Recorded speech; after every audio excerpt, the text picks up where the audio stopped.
قل هذه سبيلي أدعو إلى الله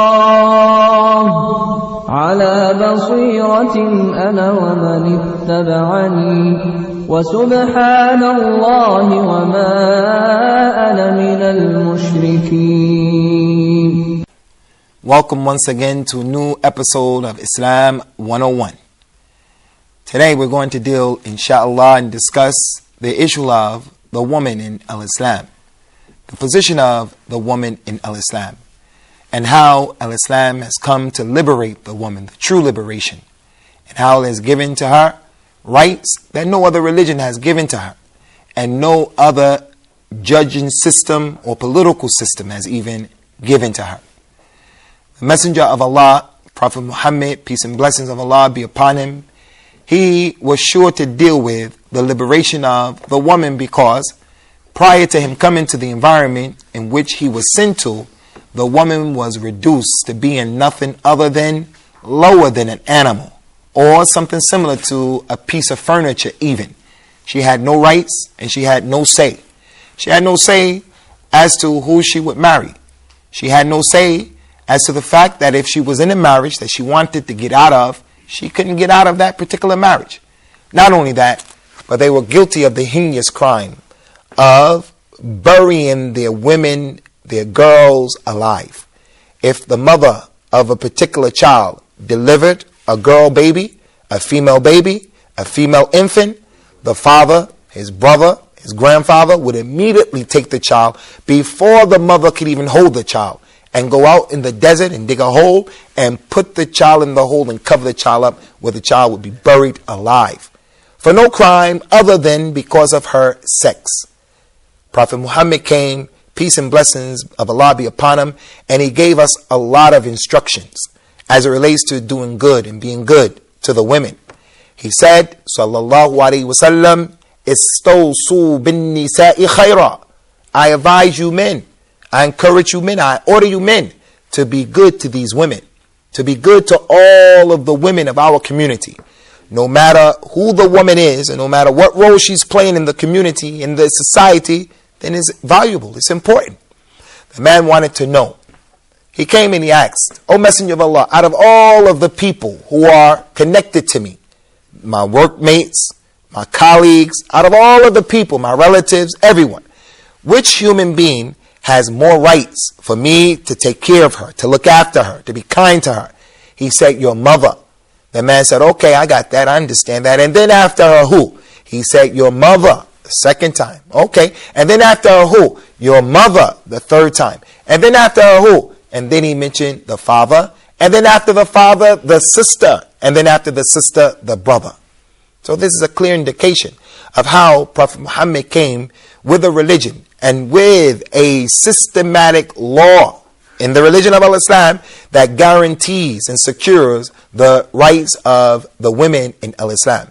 He says, sallallahu alayhi wa sallam, inni uharriju ad-da'ifain al-mar'atu wal-nisa wal-yatim. Verily, I am disturbed and I am concerned about taking care of the rights of the two weak people in our society. Who are they? The first one, he said, I'm concerned about taking care of the rights of the woman. Many times she is physically weaker than the men, and as a result of that, her rights are trampled upon and stolen from her, and they're not given to her in certain societies. And I don't know a society in this world except that women are oppressed. And the only religion that I know in which women are given full rights despite their sex is al-Islam. So today we find that the woman has been reduced to nothing more than a sex object. If you want to sell something in this society, all you have to do is put a naked woman on the billboard. If you want a show on TV that's going to be popular, all you have to do is put on the set a group of women who are naked and who are showing themselves. If you want a song that the people are going to buy, then all you have to do is make a video of a woman who is dressed in a way in which she's prancing around, showing off her beauty. This is the Western society. And unfortunately, it's not just in the West. This disease has crept into the Muslim world as well.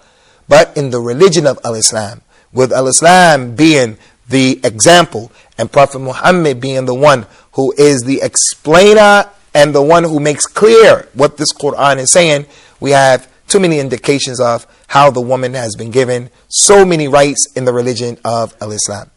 An example of those rights.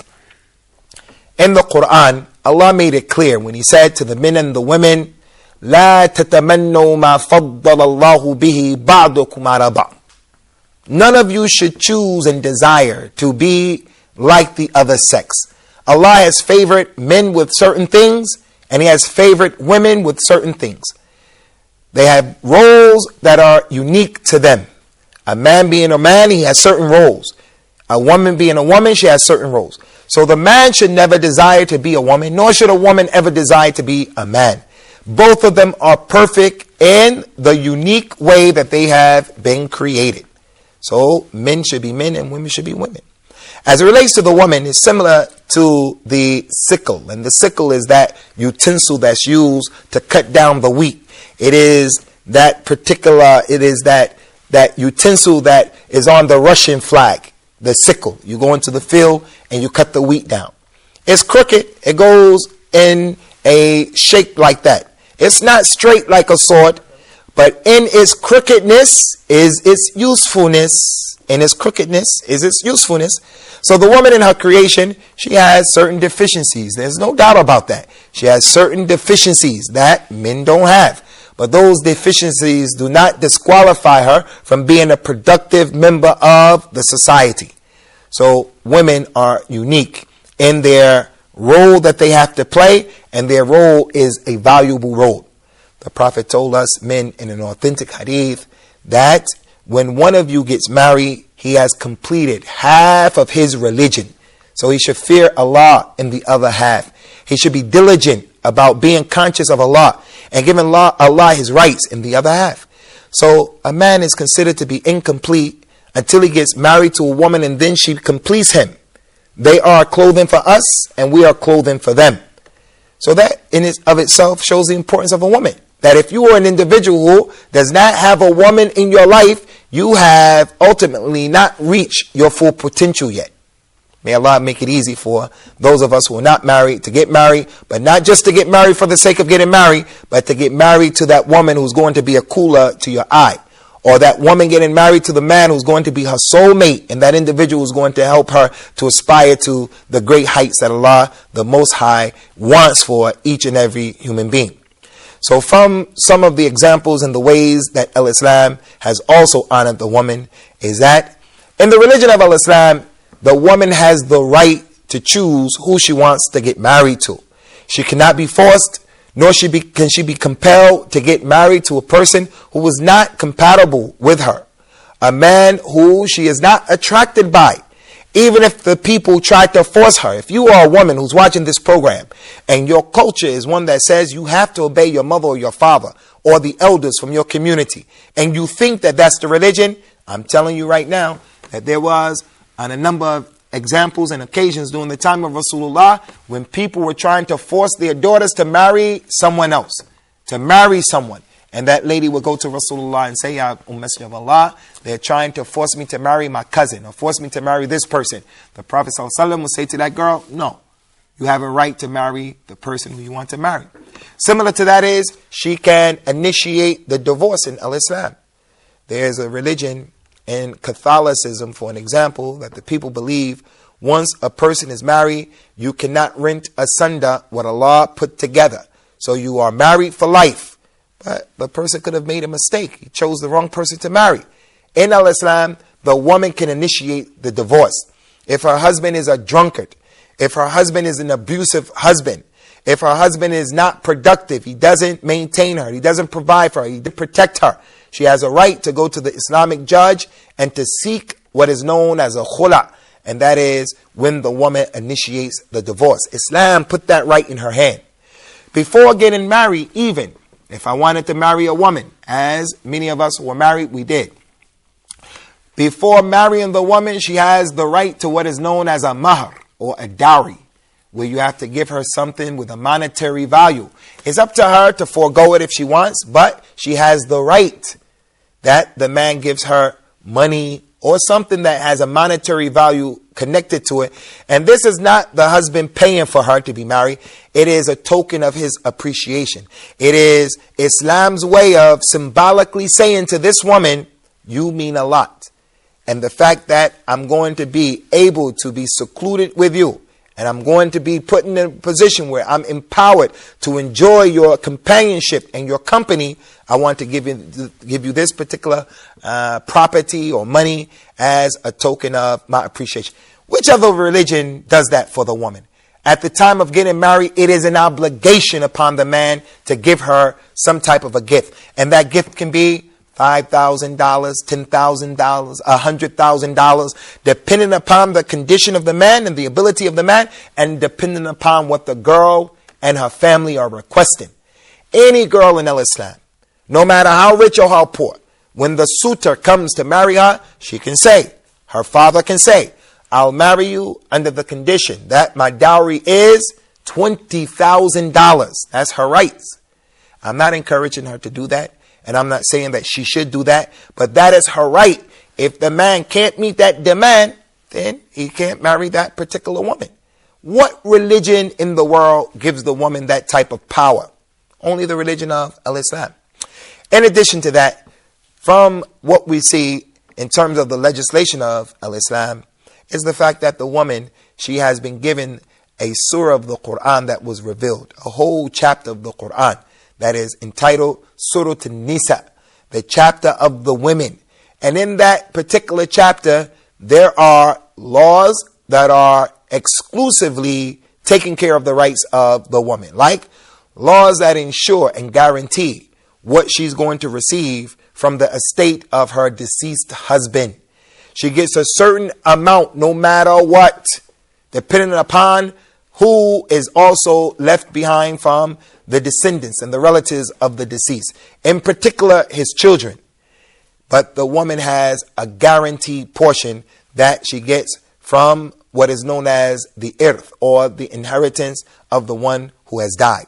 That may not be something that is necessarily peculiar or unique to the religion of Islam, because other people inherit in other religions and in other cultures.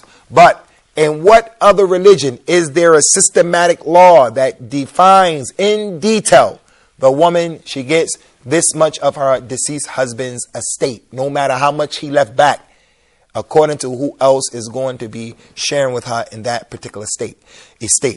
So those are some of the clear examples of how Islam has come, and it has liberated the woman, and it has given her a number of rights that no other way of life and no other religion has done. So before continuing, maybe our students on the panel, they have some questions, they have some comments. So if that is the case, we want to give you an opportunity to say what you have. You have anything, Akhi? Yes, I have a question. Concerning the feminist movement that we find nowadays, they claim that Islam deprived the woman from her own rights, claiming that the female has the half of the share of man concerning the issue of inheritance. And another issue that they claimed concerning that is the plural marriage or polygamy. What do you think? They have the right to say that, or what? Concerning the feminist movement, we're going to deal with their issue, inshallah, in a bit of detail when we come back from the break. And it is a deep subject that really it needs another episode altogether. But we do our best in terms of just trying to deal with what we can deal with according to what we're permitted to do from the time. So we'll be right back, inshallah, for the second half of this particular episode, Women in the Religion of Islam. Hope to see you then. Islam 101. Closing the Gap. Why closing the gap? In this program, Sheikh Yusuf Estes and Omar Dunlap are going to discuss how to bridge the gap between peoples of different cultures and orientations, the gap between males and females, Muslims and non-Muslims, the East and the West. Human beings feel like that they're being slighted one way or the other. The gap between the youth and the elders, the gap between various status in the work field and education, and then trying to provide solutions for these particular problems.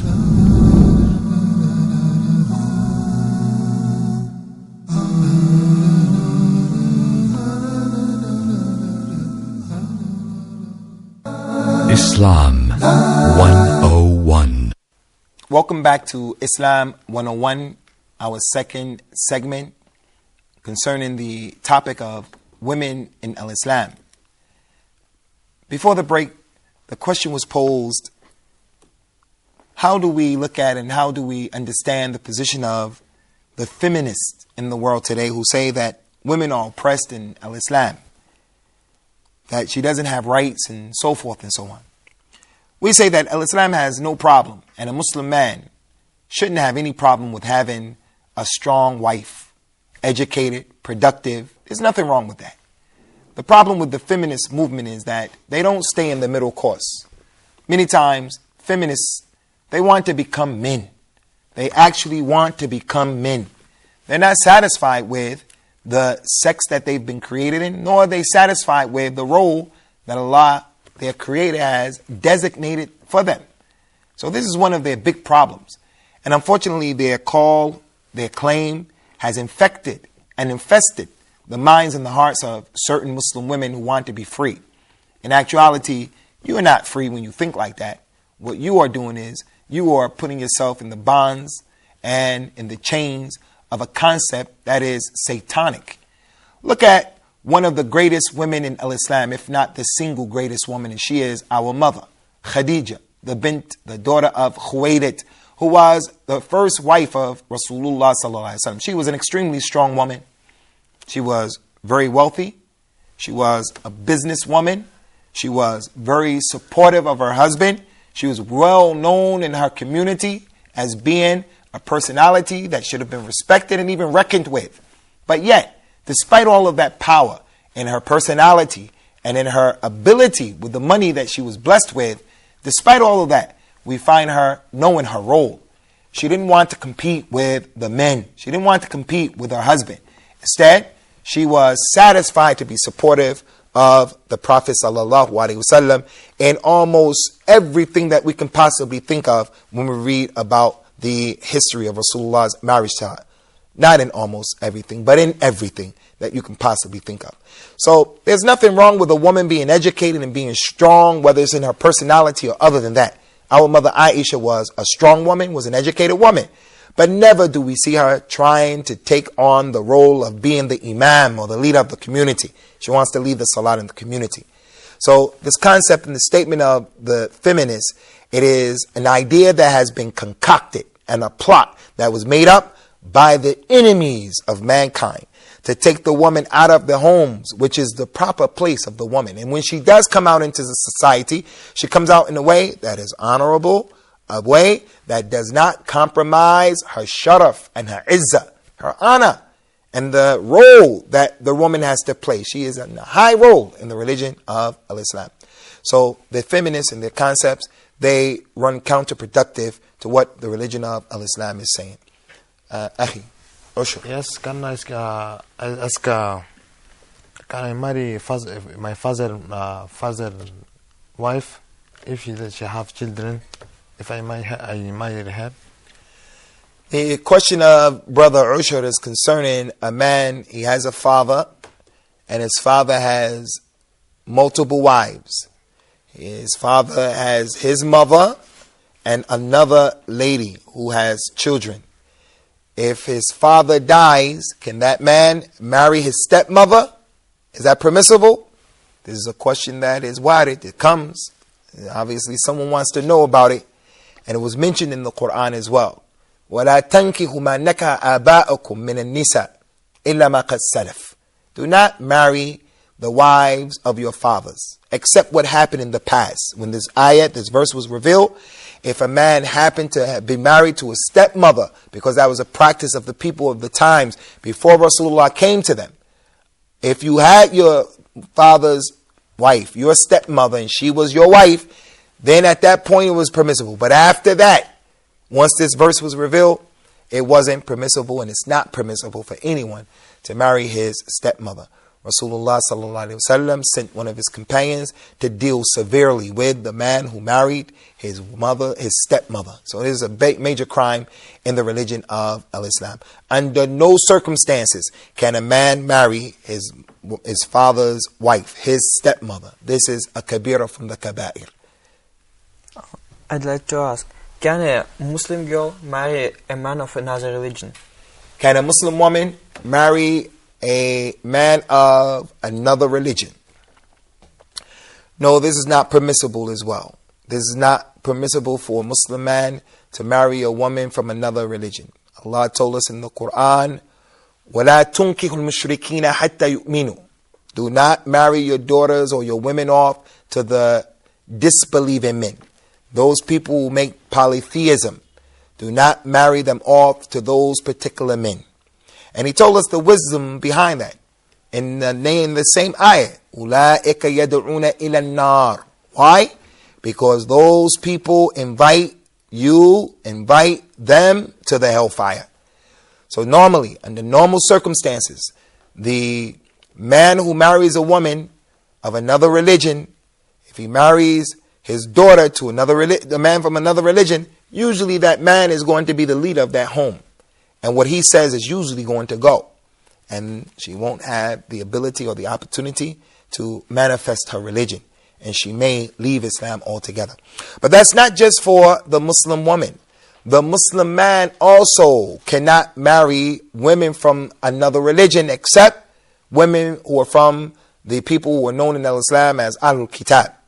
A Muslim man can marry a Christian girl or a Jewish girl, a Christian woman or a Jewish woman. That is only if those people are upright. But if they are guilty of committing fornication and adultery, then even in that case, the Muslim man can't marry those people. But the Muslim man cannot marry an atheist. A Muslim man cannot marry a woman who is not from al-Kitab. She may be a Buddhist, she may be a Hindu, she may be a Sikh. Muslim men cannot marry those people, as well as Allah said in the Quran, وَلَا تَنْكِهُ الْمُشْرِكَاتِ حَتَّى يُؤْمِنَّ وَلَا أَمَةٌ مُؤْمِنَةٌ خَيْرٌ مِنْ مُشْرِكَةٍ وَلَوْ أَعْجَبَتْكُمْ. Do not marry the disbelieving women who make shirk, who make polytheism. They ascribe partners to Allah.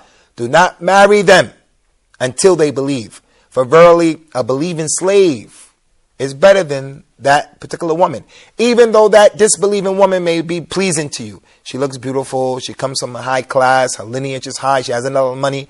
Whereas the slave girl, she only has faith, but she's a slave girl. She's a girl who's of a different culture, a different color. She's better for you than the one who doesn't have the religion. So Muslim women under no circumstances can marry men from another faith, and Muslim men can marry women from al-Kitab as long as the Jew or the Christian lady is not a known person who is committing fornication or adultery. Any more questions? Yes. Usamah, tfaddal. So some people claim that the woman is an evil object, and she is outcast, and they claim that Allah punished her by pregnancy and menstruation. What do you think? This is true or what? This concept is a foreign concept to the religion of Islam. This is something that's mentioned in the Bible, that Adam and Eve, Adam was tempted by the devil in the paradise, and he was strong enough and he refrained. And then the devil tempted Eve, and she agreed, and she went and she ate from the apple. We don't know anything about an apple. We know that this incident took place just the way it was mentioned, but we don't know anything about an apple. So once Eve ate the apple, she realized what was going on. So she went and she told Adam, look, Adam, eat from the tree. If you eat, we're going to have knowledge. I have knowledge. So Adam was weak in front of Eve. So he succumbed to the whispers of the lady. So after that, the punishment, once they ate the apple, the punishment that Allah gave to them is that Adam received the Adam's apple, this thing in his throat, and he was expelled from the paradise as a punishment. And Eve's punishment was that she would bear children now in pain. This is a concept that's foreign to our religion. Pregnancy is a favor from Allah. Even though it's difficult and a woman goes through difficulty, nonetheless, we look at it as being a tremendous favor of Allah to be able to get pregnant. Just ask any woman who cannot conceive a child. In the religion of Islam, we don't believe in this. There are a number of verses in the Quran, like the long series of supplications of dua in Surah Al-Imran. The believers are making a number of supplications that are mentioned in that particular verse at the end of the 3rd surah. After they made their long dua, their supplications, oh Allah, we heard the one calling and we answered the call, and all of the dua, all of the supplications. Allah said in the next ayat at the end, and your Lord has heard and accepted the supplication of all of you. He has heard the supplication of everyone, and He will not cause to be lost the actions of any of you, whether it is a man or a woman. You are from each other. You are from each other. Men and women, we are with and from each other. Allah said in the Quran, Antum libasun lahunna wa hunna libasun lakum. You men are a covering for those women, and those women are a covering for you. We need women and women need us, but both sexes and both groups, they have their unique and distinct role and responsibility that they have to play. Both groups have to know what the role is that they've been created to play, and then there are not going to be problems. The problems are going to come into existence when a man starts to find himself becoming attracted to another man, and a woman becoming attracted to another woman, or a man becoming attracted to a dog, or a camel, or a horse. This is when the problems begin. So we're going to bring this to an end at this particular time. The woman in Islam is honored, and that's why she wears the hijab. We wish we could have dealt with the issue of the hijab, but we'll do that, inshallah, in another episode. Take care, and we ask and we pray for your salvation as well as for ours, and may Allah, out of His infinite mercy, bestow upon all of us the light of al-Islam.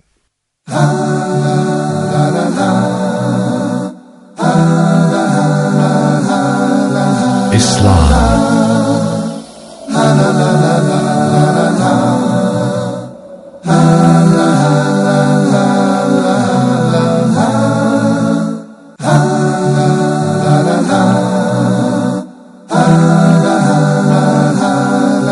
Islam.